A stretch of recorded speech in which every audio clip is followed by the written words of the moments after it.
As you might be able to tell from my attire, winter has arrived in Colorado. That's why I am all decked out in my fleece and my vest, and I am staying warm and cozy inside. So I wanted to address a question I get about EFT. What is EFT?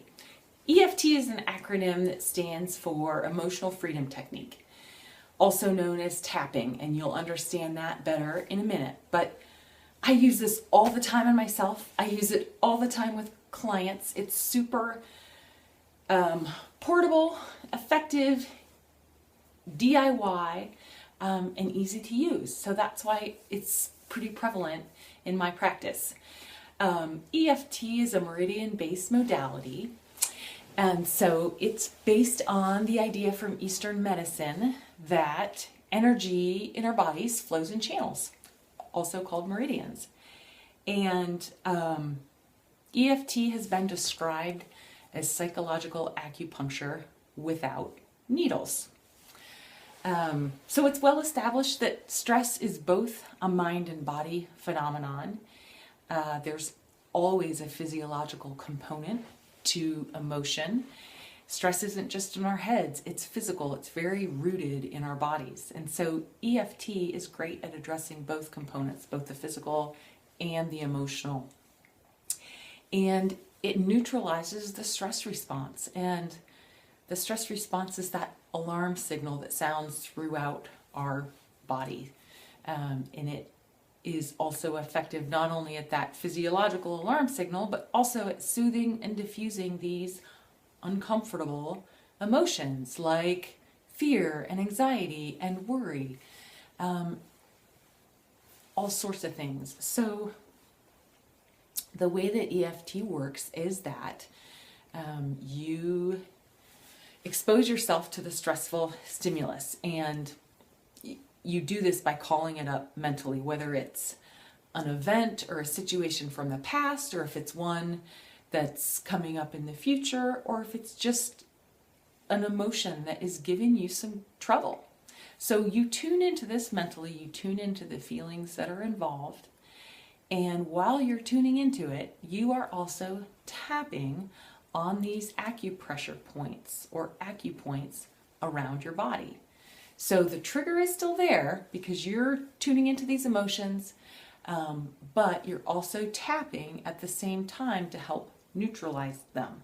So you're really disrupting this conditioned fear response through the tapping.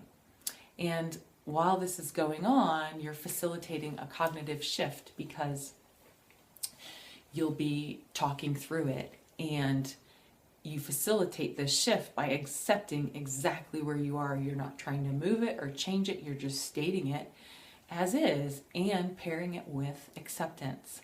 So studies show that, well, there's a growing body of research on EFT and what it's doing, its physiological mechanism of action. And what studies are showing is that it works at lots of different levels at the same time.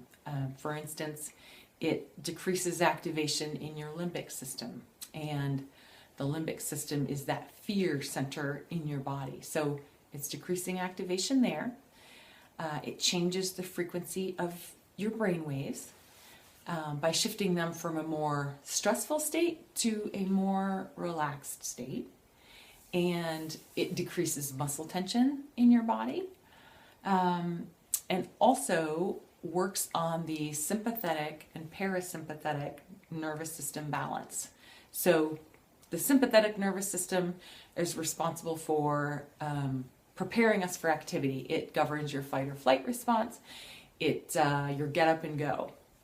And then on the other hand, the parasympathetic nervous system, that is more of your rest, repair, restore nervous system, and that puts you in a more relaxed state. So as a modern society, we spend most of our time in our sympathetic nervous systems, and so EFT is helpful at shifting us back into that parasympathetic rest and repair state of our nervous systems.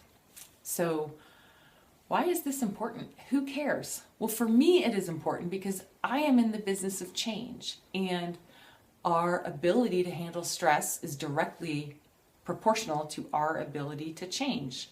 Because what is change? Change is doing something new and different. And with that comes unfamiliarity, comes uncomfortable feelings, awkwardness, uncertainty, and our ability to handle those uncomfortable feelings will make us more successful at being able to change. So that's why I'm interested and why you should be too.